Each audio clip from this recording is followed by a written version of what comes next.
Shout out goes out to our current channel members. If you're interested in gaining a channel membership, then feel free to head over to my channel profile and click the join button. Also, we do have a Ninjago Discord server. It's a great way to communicate with myself and many others. For more details on that, click the very first link at the very top of the description of this video. Ninjago has been around for 12 or so years at this point, and has gone through so many different transitional periods, has gone through all kinds of different seasons, and has definitely adapted with the times. With that being said, you may think that nothing has really stayed consistent with the show during this time, and to an extent there, you'd be absolutely correct in thinking that way. However, what's often overlooked is the actual storytelling that Ninjago brings to the table. That is something that has always managed to remain consistent throughout the years. And this is precisely what we are going to be taking a look at today. We are going to be unpacking everything there is to know about one consistent quality of LegoNinjago: the very simple storytelling. I think that first of all, it's important we get one thing absolutely clear. Ninjago is a Lego children's show. It is aimed at kids before any other age group, and is more or less one hugely glorified advert meant to sell Lego toys, and that's really all it is. But over the years, too many, it's become a lot more than that. And a lot of fans are teenagers who have grown up with the show since the very beginning, or have just recently found themselves enjoying it at a slightly older age. I bring this up as with any show for children, the story is bound to be very simple, with not much to it. And to be quite honest, most of the time, this is a very common trend that you will find with a lot of kids' TV out there.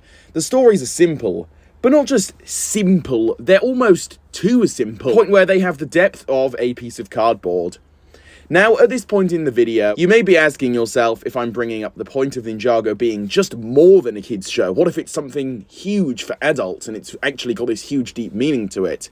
And, well, I do hate to burst your bubble. No, Ninjago is a kids show, nothing will ever change that for me. However, I believe that the writers, and really just everybody else involved behind the show, has found a very nice, welcome balance.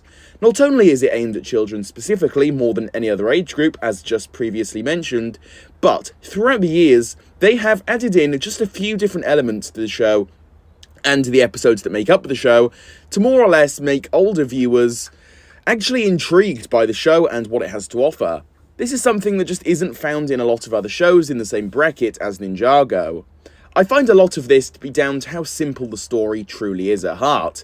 But at the same time, there are elements that aren't necessarily so simple. But at heart and at its core, yes, Ninjago is as plain and boring as shows get. Good versus evil, that type of storyline, and the good manages to win almost every single time. But over the span of Ninjago's run, speaking just generally here, I believe that they have built up certain characters to the point where the boring, maybe even repetitive aspects of the show don't become stale almost instantly. A lot of Ninja have had some very solid build-ups over the years, and have had great stories involved. The inclusion of new villains for every single season has also helped things too. These things are just all so simple, but it's when you combine simple with even more simple stuff on top of that, that really give Ninjago its pure charm that it still has to this day. And it's a prime example of how it's managed to last this long, even with very basic storytelling.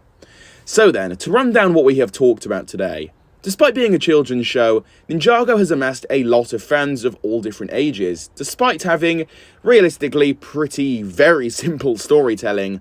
And I think that one of the main contributing factors as to why this is the case is because of the fact that, while the base outline for the series is just objectively very basic and generic, it's the fact that they managed to tell a new range of stories for each character on top of that helps to string absolutely everything together, which then makes it palatable to the viewer, and it instantly becomes a whole lot more fun to watch for just about anyone, older people and young children alike. This is exactly why I believe that there is something honestly quite beautiful about Ninjago's very simplistic storytelling, because again, while it is very simple, there are other very simple elements piled on top of that make it very much funner to the viewer, and the proof of this can be found pretty easily and obviously by taking a look at how long Ninjago has been running for. Not that many other kids shows can say the same, right? With all of this being said and done though, that is going to cover this video here, taking a look at Ninjago's very simplistic storytelling and why this actually works so well. Before you do head out though, feel free to leave a comment down below. I would absolutely love to hear your own feedback on this topic. If you did enjoy this one though, leaving a like would be truly appreciated. If you enjoyed and haven't already, then please do subscribe to the channel and hit the notification bell that you can be notified whenever I do post a new video just like this one. With this being said, I will catch you all very soon for a new video. Goodbye everybody.